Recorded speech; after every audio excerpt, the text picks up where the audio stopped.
Digital మార్కెటింగ్‌ని ఎవరైనా కెరియర్‌గా plan చేస్తే మనము 2 థింగ్స్ అనేది గుర్తుపెట్టుకోవాలి.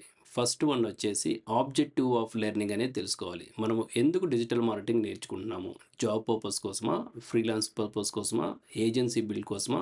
బిజినెస్ కోసమా? ఆబ్జెక్టివ్ ఆఫ్ లెర్నింగ్ గనక తెలియకపోతే డిజిటల్ మార్కెటింగ్ కోర్స్ నేర్చుకున్న తర్వాత డెఫినిట్‌గా అతను డిజిటల్ మార్కెటింగ్ జాబ్ చేయొచ్చు. ఆర్ ఎల్స్ డొమైన్ అనేది స్విచ్ అవ్వచ్చు. ఒకవేళ ఆబ్జెక్టివ్ ఆఫ్ లెర్నింగ్ తెలియకపోతే 2 ఇయర్స్ జాబ్ చేయొచ్చు. తర్వాత వేరే కెరియర్‌కి స్విచ్ అవ్వచ్చు. That is the most important objective of learning. Second one వచ్చేసి గోల్స్. డిజిటల్ మార్కెటింగ్ మనం నేర్చుకున్న తర్వాత నెక్స్ట్ 1 ఇయర్‌కి మనము ఏ పొజిషన్‌కి వెళ్ళాలి? నెక్స్ట్ 2 ఇయర్స్‌కి మన గ్రో ఏ విధంగా ఉండాలి? ఈ గోల్స్ అనేది మనం ఫిక్స్ చేసుకోలేకపోతే డిజిటల్ మార్కెటింగ్‌లో మనం జాబ్ చేసుకుంటూ వెళ్తే మన గ్రోత్‌ని మనం మెజర్ చేయలేము. ఓవర్ ఏ పీరియడ్ మనం ఒకసారి బ్యాక్ తిరిగి చూసుకుంటే 4 ఇయర్స్ తర్వాత కావచ్చు, 5 ఇయర్స్ తర్వాత కావచ్చు, లేదు అంటే 10 ఇయర్స్ ఎక్స్‌పీరియన్స్ ఉన్నా గానీ, మనము సేమ్ అదే 50,000 సాలరీకి ఏదో ఒక కంపెనీలో డిజిటల్ మార్కెటర్‌గా వర్క్ చేస్తూనే ఉంటాము.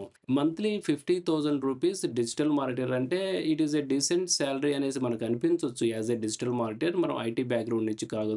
ఐటీ బ్యాక్‌గ్రౌండ్‌లో మనకి 16,00,000 అండ్ 30,00,000 అండ్ 50,00,000 అనేది ప్యాకేజెస్ అనేది ఉంటాయి. కానీ డిజిటల్ మార్కెటర్‌లో 50,000 rupees after 10 years of experience అంటే it is a very less. అందులోనూ డిజిటల్ మార్కెటింగ్ కెరీర్‌ని ఎవరైతే ప్లాన్ చేసుకున్నారో మల్టీ సోర్స్ ఆఫ్ ఇన్‌కమ్ అనేది ఎక్కువగా ఉంటుంది.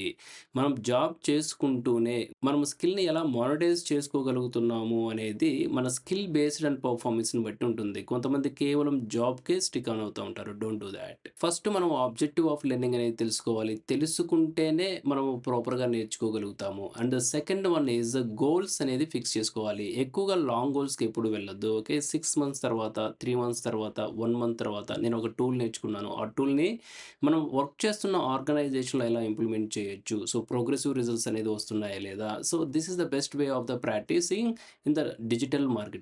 And the most important digital marketing అంటే ఎక్కువ టూల్స్‌ని ప్రాక్టీస్ చేయటం కాదు. మనము చేస్తున్న ఆర్గనైజేషన్‌కి యూజ్‌ఫుల్ అయ్యే టూల్స్ ఏంటి? యాస్ ఏ ఫ్రీలాన్సర్‌గా చేస్తున్నాము. నేను చేస్తున్న ఈ సర్వీస్‌కి ఎలాంటి టూల్స్ అనేది నాకు బెస్ట్ ప్రొడక్టివిటీ అనేది వస్తుంది.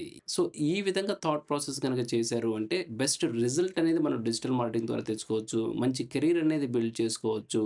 రిగ్రెట్స్ అనేది ఉండదు over a period. So, do the best practice with digital behaviour alpha community and all the